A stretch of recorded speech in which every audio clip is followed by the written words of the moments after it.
یہاں بھی سائیکل رکشوں کی بہتات تھی۔ جیسیو سب سے آگے والے رکشے میں سوار ہوا تھا اور اس کے پیچھے ہمارے رکشوں کی قطار تھی۔ ہمارے رکشوں کو قدرے فاصلے پر روک کر جیسیو اپنے سسرالی دوست کے گھر گیا اور تھوڑی ہی دیر میں اپنے دوست کے ساتھ لوٹ آیا۔ ہم نے احتیاطاً اپنے رکشوں کو وہیں سے فارغ کر دیا اور دو کی ٹولیوں میں غیر محسوس طور پر جیسیو کے دوست کے گھر میں داخل ہوئے۔ درمیانے درجے کا گھر تھا جس میں ڈرائنگ روم وغیرہ نہیں بلکہ بیرونی کمرے میں ہی مہمانوں کو بٹھایا جاتا تھا۔ جیسیو نے ہماری واردات کو گول کرتے ہوئے اپنے دوست سے ہماری رسمی تعارف کروایا۔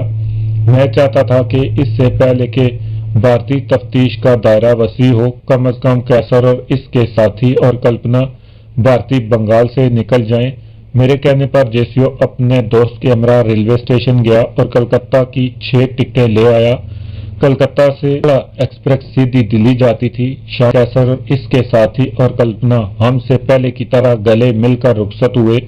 جیسیو کو میں نے کہا کہ جب تک ٹرین چل نہ پڑے وہ وہیں انتظار کرے۔ جیسیو 8:30 بجے واپس لوٹا اور کہنے لگا کہ وہ ٹرین کے روانہ ہونے کے بعد واپس لوٹا ہے اور اسٹیشن پر کسی قسم کی خلاف معمول کوئی سرگرمی دکھائی نہیں دی۔ مجھے یہ بھی یقین تھا کہ بھارت کے سب سے زیادہ آبادی والے شہر کلکتہ میں کیسر اپنے ساتھیوں سمیت بالکل محفوظ ہوگا، کیونکہ بھارتی تحقیقاتی اور تعاقب کرنے والی ٹیموں کے لیے ہم کوئی شناخت بھی چھوڑ نہیں آئے تھے۔ جو ہمیں پہچانتے تھے وہ صرف پولیس والے تھے جنہیں ہم نے ہلاک کر دیا تھا، اور میں چشمے تصور سے دیکھ رہا تھا کہ بھارتی ٹیمیں رانا گھاٹ پر ہر آنے والے شخص کی بھرپور تلاشی لینے اور پوچھ گچھ کرنے کے بعد انہیں کلیئر کرنے کے بعد خود کسی قدرے مایوسی کا شکار ہو رہی ہوں گی۔ کیسر کو روانگی کے وقت میں نے اس کے جواہرات اور ڈالر لوٹاتے وقت مزید $2000 دیے اور اسے کہا کہ دلی پہنچ کر کرنل مزمل کو PCO سے فون کر کے اپنے باخیریت پہنچنے کی اطلاع دے۔ کیسر نے اپنے ساتھیوں اور کلپنا کے ساتھ پہلے دلی جانا تھا اور کلپنا کو، جسے اس نے اپنی بہن بنا لیا تھا، اپنے گھر میں چند روز رکھ کر اور سفر کی تھکان اتار کر پھر دارجلنگ چھوڑنے جانا تھا۔ کلپنا کا بھی چونکہ کوئی قریبی اور خونی رشتہ دار موجود نہیں تھا، اس لیے اسے بھی دارجلنگ جانے کی کوئی جلدی نہیں تھی۔ کیسر اور اس کے ساتھیوں کے جانے کے بعد ہماری تعداد پھر بھی اتنی زیادہ تھی کہ اس گھر میں ہم سب سما نہیں سکتے تھے۔ جیسیو کے دوست نے اپنے بھائی کے گھر میں ہم میں سے نصف کی رہائش کا انتظام کیا۔ میں نمبر 2 اور تھائی ساتھیوں کے ساتھ میزبان کے بھائی کے گھر میں چلا گیا جو اس کے گھر سے قریب ہی تھا۔ برہمن میں ہمیں رہتے 4 روز بیت گئے، لیکن واپسی کا کوئی معقول اور مناسب رستہ سمجھ میں نہیں آ رہا تھا۔ ہماری کی ہوئی واردات معمولی نہیں تھی کہ چند روز کی تفتیش کے بعد اسے بلا دیا جائے۔ اب تک تفتیش کا دائرہ یقیناً وسیع ہو چکا ہوگا۔ برہمن اتنا بڑا شہر نہ تھا کہ ہم کسی کی نگاہ میں آئے بغیر یہاں اپنے قیام کو بے فائدہ طول دیتے۔ بہت سوچ بچار کے بعد ہم نے یہی فیصلہ کیا کہ کلکتہ چلا جائے۔ وہاں سے کارگو شپ، مال بردار سمندری جہاز اور چھوٹے بڑے سٹیمر بآسانی مل سکتے تھے۔ ہمارے پاس ڈالر بھی ختم ہونے والے تھے۔ کلکتہ کی مارکیٹ میں چند جواہرات بیچ کر اپنی ضرورت بھی پوری کر سکتا تھا۔ یہ فیصلہ ہونے کے بعد اسی شام ہم کلکتہ کے لیے روانہ ہو گئے۔ 3 فوجیوں کو ملا کر ہم کل 8 افراد تھے۔ 10 گھنٹے کے سفر کے بعد ہماری ٹرین کلکتہ پہنچ گئی اور ہم نے چونکہ بازار میں رجیا ہوٹل میں کمرے لے لیے۔ رجیا ہوٹل میں بھی ہم نے بھارتی شہری اور ہندو ناموں کا اندراج کروا کے کمرے لیے تھے۔ یہ اوسط سے زیادہ اونچے معیار کا ہوٹل تھا اور اس دور میں اس کے سنگل کمرے کا کرایہ $200 روزانہ کا تھا۔ کلکتہ ایک بہت وسیع اور دور تک پھیلا ہوا شہر ہے، جیسے پاکستان میں 5 ند کے مقام پر 5 دریاؤں کا پانی مل کر ایک بہت بڑا دریا کی صورت اختیار کر لیتا ہے، ویسے ہی بھارت میں کلکتہ کے قریب گنگا سمت کئی دریا مل کر سمندر میں گرتے ہیں۔ ان کے دریاؤں کے ملنے سے دریا کا پاٹ بہت چوڑا اور گہرائی بہت زیادہ ہے۔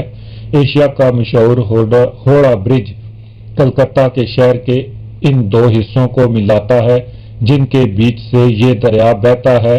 بھارت کے اس سب سے زیادہ آبادی والے شہر میں میلوں دور تک پھیلی ہوئی کالونیاں ہیں، لیکن چوک بازار کی کلکتہ میں وہی مرکزی حیثیت ہے جو کراچی میں صدر اور ایمپریس مارکیٹ کی ہے۔ میں نے ہوٹل سے دلی میں عارف اور نذیر کے گھروں میں فون کر کے کیسر اور اس کے ساتھیوں کی دلی بخیریت واپسی کے متعلق پوچھا۔ میرے یہ دونوں مخلص دوست میری کلکتہ میں آمد پر بہت حیران ہوئے اور خیر عافیت دریافت کرنے اور دوستانہ گلے شکوے کرنے کے بعد دونوں نے بتایا کہ کیسر اور اس کے ساتھی ابھی تک دلی نہیں پہنچے۔ یہ بات سن کر مجھے بڑا اچنبھا ہوا کیونکہ ہم سے 4 روز بیشتر کیسر اپنے ساتھیوں کے ہمراہ برہمن سے کلکتہ کے لیے روانہ ہوا تھا اور اب تک انہیں نہ چاہیے تھا۔ عارف کو کہا کہ میں 1 گھنٹے بعد اسے دوبارہ فون کروں گا اور اتنی دیر میں وہ کیسر کے گھر والوں سے پتہ کرے کیونکہ یہ بھی ممکن ہے کہ دلی پہنچ کر اس نے ابھی تک ان سے رابطہ نہ کیا ہو۔ میں کیسر کے دلی نہ پہنچنے سے پریشان ہو گیا تھا اور کئی قسم کے وہموں اور اندیشوں نے مجھے گھیر لیا تھا۔ اس بات کا بھی بڑا امکان تھا کہ برہمن سے کلکتہ یا کلکتہ سے دلی کے سفر کے دوران وہ کسی افتاد کا شکار نہ ہو گئے ہوں۔ 1 گھنٹے بعد میرے فون کرنے پر عارف نے بتایا کہ کیسر کے گھر والوں نے بتایا ہے کہ اس کے 3 روز قبل کلکتہ سے ہی فون آیا تھا اور اس نے کہا تھا کہ وہ اپنے ساتھیوں سمیت چند روز میں دلی پہنچ جائے گا۔ یہ جان کر مجھے کچھ تسلی ہوئی۔ میرے نمبر 2 اور اس کے ساتھیوں نے جو تھائی لینڈ سے روانگی کے وقت سے اب تک صرف اپنی ڈیوٹی نبھاتے قیدیوں کی طرح پابند تھے، یہاں پہنچ کر ذرا آزادی کا سانس لیا اور مجھ سے شہر میں گھومنے کی اجازت مانگی۔ میں نے ان کے ہمراہ 2 فوجیوں کو بھیجا تاکہ اگر کوئی مشکل پڑے تو وہ ساتھ دے سکیں اور اگر راستہ بھول جائیں تو فوجیوں کے بنگالی زبان جاننے سے ہوٹل واپس پہنچ سکے۔ ان کے جانے کے بعد میں نے مگ اور مرنگ کے جواہرات میں سے تکونا یاقوت علیحدہ کیا اور باقی سب کو فروخت کرنے کے لیے جیسیوں کے ہمراہ جواہرات کی مارکیٹ میں چلا گیا۔ نہ تارشدہ جواہرات خریدنے والے یوں تو بے شمار جوہری تھے، لیکن صرف 2 ایسے جوہری تھے جو بڑے سے بڑا مال خریدنے کی استطاعت رکھنے کی شہرت کے حامل تھے۔ ہم ان سے پہلے جوہریت کے پاس گئے اور ادھر ادھر کی باتیں کر کے دکان کے مالک کو علیحدہ کمرے میں اپنے جوہرات کا ذخیرہ دکھایا۔ وہ بجلی کی سی تیز روشنی میں ایک ایک پتھر کو غور سے دیکھتا اور اسے علیحدہ رکھ کر کاغذ پر کچھ تحریر کرتا۔ سب جوہر کا معائنہ کرنے کے بعد وہ کہنے لگا، آپ سارے جواہرات اکٹھے ہی کیوں نہیں لے آئے؟ شاید آپ نے ایسا اس لیے نہیں کیا ہوگا کہ میں اتنے سارے پتھر یا تو خرید نہ سکوں اور پھر ان کی کم قیمت لگا دوں۔ حالانکہ ایسی کوئی بات نہیں، ہم ایماندار کاروباری ہیں اور راجے مہاراجے اپنے موروثی جواہرات بھی ہمارے پاس فروخت کرتے ہیں اور میں بھگوان کی کرپا سے یہ کھیپ اور پہلی کھیپ سے 50 گنا زیادہ جواہرات خریدنے کی طاقت رکھتا ہوں۔ مجھے اس کی بات سمجھ میں نہ آئی اور میں سوالیہ نظروں سے اسے دیکھنے لگا۔ جوہری اپنی بات کی وضاحت میں کہنے لگا، 2 روز پیشتر وہ سب ایسے ہی جواہرات فروخت کرنے میرے پاس آئے تھے۔ ان کے جواہرات میں ایک نیلم بالکل اسی وزن اور نمونے کا تھا اور بالکل اسی کی طرح سینکڑوں برس قدیم طریقے پر اسے کاٹ کی صورت دی گئی تھی اور اسی طرح کا ایک سرخ اس کے کونے پر بھی تھا۔ اس لیے میں نے یہ بات آپ سے کی ہے۔ یہ کہتے ہوئے جوہری نے نیلم کا ایک بڑا ٹکڑا اٹھا کر میرے سامنے رکھ دیا۔ میں نے نہ تو کبھی ان جواہرات کو غور سے دیکھا تھا اور پرکھا تھا اور نہ ہی کیسر کو اس کے اس ساتھیوں کا حصہ جواہرات میں سے چن کر دیا تھا۔ میرے استفسار پر کہ پہلی کھیپ لانے والے کیا جواہرات بیچ گئے ہیں، جواہرات نے جواب دیا، ہمارا سودا پرسوں طے ہوگا، کل اتوار تھا لہذا آج وہ جواہرات لے کر اپنی رقم لینے آئے گا۔ کلکتہ کے اس جوہری نے ہم سے اتنا بڑا سودا کرنے کے لیے ہماری آؤ بھگت میں کوئی کسر نہ چھوڑی۔ نہ تارشدہ جواہرات کی صحیح قیمت لگانا خاصا مشکل ہے۔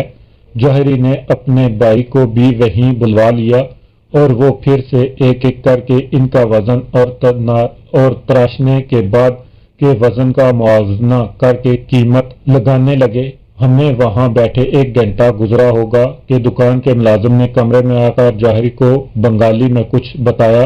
جیسیو نے مجھے سرگوشی میں کہا کہ ملازم نے مالک کو کہا ہے کہ پرسوں جوہرات بیچنے والے آ گئے ہیں۔ جوہری شاید یہ چاہتا تھا کہ ہمارا ٹاکرا نہ ہو، اس لیے میں نے خود ہی اسے کہہ دیا کہ ہمارے ان ساتھیوں کو یہیں بلوا لیں۔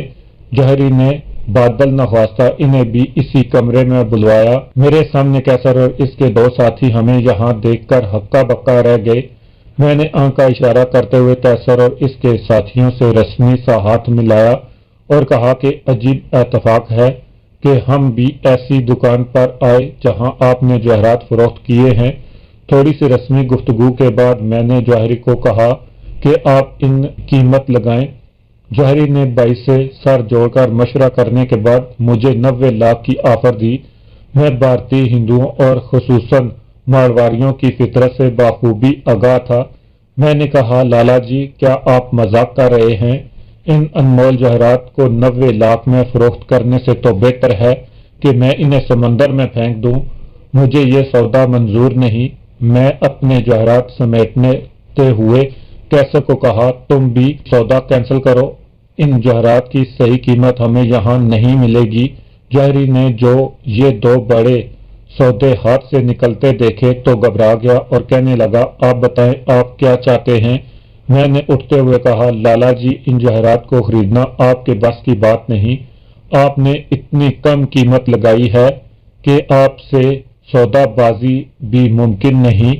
کیسر نے اسی دوران مجھے بتایا کہ جوہریت نے اسے 26 لاکھ کی آفر دی تھی جسے اس نے جوہرات کی شناخت نہ ہونے پر منظور کر لیا تھا۔ ہم جانے لگے تو جوہری نے کہا کہ میں دونوں کے جوہرات کا 2 کروڑ دینے کو تیار ہوں۔ ہمارے انکار پر کمرے سے باہر نکلتے وقت وہ 225 کروڑ پر آ گیا۔ میں نے اسے کہا اسی لیے میں نے اپنے ساتھی کو پہلے آپ کے پاس بھیجا تھا اور 2 روز بعد خود آیا۔ بہرحال ہم نے اگر انہیں پھینکنا بھی ہو تو 3 کروڑ سے کم نہیں پھینکیں گے۔ آپ سوچ لیجئے ہم پرسوں پھر آئیں گے، ممکن ہے اس دوران ہمیں ہماری توقع سے بھی زیادہ اچھی آفر مل جائے۔ لالا جی نیم رضامند تھے، کہنے لگے اپنا ایڈریس دے جائیں، میں مشورہ کر کے آپ سے رابطہ کر لوں گا۔ اسے سودے میں ایڈوانس نہیں دیا جاتا۔ ہم پرسوں پھر آئیں گے بشرطے ہمیں اس سے اچھی آفر نہ ملی۔ یہ کہہ کر میں جیسیو، کیسر اور اس کے ساتھیوں کے ساتھ دکان سے باہر آ گیا۔ کچھ دیر پیدل چلنے کے بعد ہم نے 2 ٹیکسیاں لیں اور رجیا ہوٹل آ گئے۔ کیسر اور اس کے ساتھیوں کو گلے سے لگاتے ہوئے میں نے اسے کہا کہ جان بوجھ کر حفاظتی نقطہ نظر سے میں نے دکان میں ان سے رسمی الرٹ سلیکٹ کی تھی۔ ان کے لیے تو میں بے حد فکر مند تھا اور آج صبح 3 بار میں نے عارف اور نذیر کو فون کر کے آپ کی بخیریت واپس لوٹنے کے متعلق پوچھا۔ میرے تیسرے فون پر جب عارف نے تمہارے گھر والوں سے رابطہ کر کے مجھے بتایا کہ تم اپنے ساتھیوں کے ساتھ چند روز میں واپس لوٹنے کا کہا ہے تو میری جان میں جان آئی۔ جوہریت کی دکان پر اتفاقاً ملنے پر سب ہم بہت خوش تھے۔ کیسر نے بتایا کہ وہ اپنے ساتھیوں کو کلپنا کے ساتھ ایمریسٹ ہوٹل میں مقیم ہے۔ اس نے دبی زبان میں کہا کہ وہ جوہرات کو یہاں اس لیے فروخت کرنا چاہتا تھا کہ اپنے سب ساتھیوں اور کلپنا کو ان کا حصہ دے دے۔ دلی میں ان جوہرات کو فروخت کرنے سے